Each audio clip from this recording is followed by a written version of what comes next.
चौंकाने वाली team India सामने आई। चयनकर्ताओं ने फिर से चक्कर में डाला, दिग्गजों की कर दी विदाई। जी हां, साउथ अफ्रीका भारत दौरे पर आ रही है एक लंबी चौड़ी सीरीज के लिए, जहां पर वो ओडीआई टी20 के साथ साथ खेलेगी 2 टेस्ट मैचों की सीरीज भी। और इसी टेस्ट मैचों की सीरीज के लिए बीसीसीआई ने अपनी टीम की घोषणा कर दी है। लेकिन इस टीम में उसने कई सारे ऐसे फैसले लिए हैं जिन्होंने की चौंका दिया है।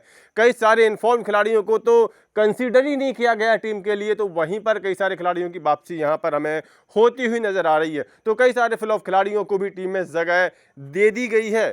कुल मिलाकर के इस तरह की टीम बनाकर के चयनकर्ता पता नहीं क्या सिद्ध करना चाहते हैं। तो टीम के बारे में है कौन सी खास बातें, इस पर हम चर्चा करेंगे। लेकिन सबसे पहले देख लेते हैं स्क्वाड जो कि घोषित किया गया है बीसीसीआई के द्वारा।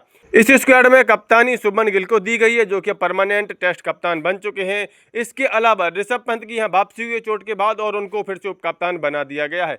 साथ में इस टीम में रहेंगे यशस्वी जायसवाल, केएल राहुल, साई सुदर्शन, देवदत्त पडिक्कल, ध्रुव जुरेल, रविंद्र जडेजा, वॉशिंगटन सुंदर, जसप्रीत बुमराह, अक्षर पटेल, नीतीश कुमार रेड्डी, मोहम्मद सिराज, कुलदीप यादव और आकाशदीप सिंह। इस टीम को पहली नजर से देखने पर जो सबसे बड़ी यहां पर हमें गड़बड़ नजर आती है वो है मोहम्मद शमी का ना होना। लेकिन इस पर हम चर्चा बाद में करेंगे, पहले जरा खास बातें देख लेते हैं। इस स्क्वाड की सबसे खास बात बताएं तो वो है ऋषभ पंत की वापसी। जी हां, इंग्लैंड दौरे पर टेस्ट मैच के दौरान अपने पैर का अंगूठा तोड़वा बैठे थे ऋषभ पंत, तो तब से लगातार क्रिकेट से दूर थे।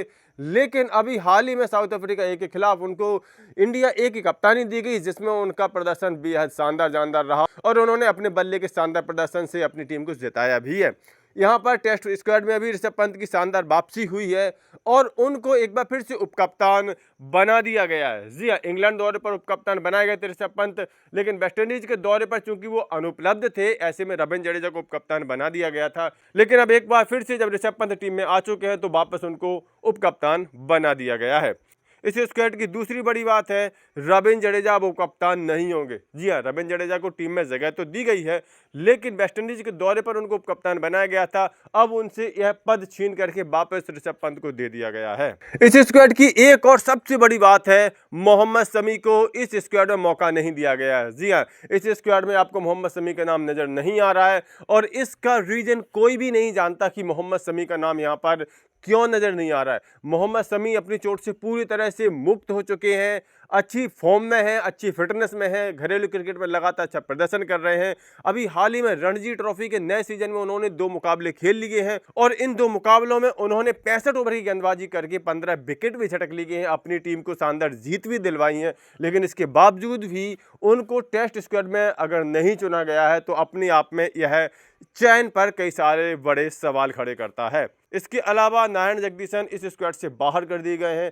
नारायण जगदीशन को टेस्ट स्क्वाड में शामिल किया गया था, लेकिन उनको खिलाए बिना ही स्क्वाड से बाहर कर दिया गया है। क्योंकि नारायण जगदीशन विकेटकीपर बल्लेबाज के तौर पर स्क्वाड में शामिल किए गए थे, ऐसे में अब ऋषभ पंत चूंकि वापसी कर चुके हैं तो नारायण जगदीशन को बाहर का रास्ता दिखा दिया गया है।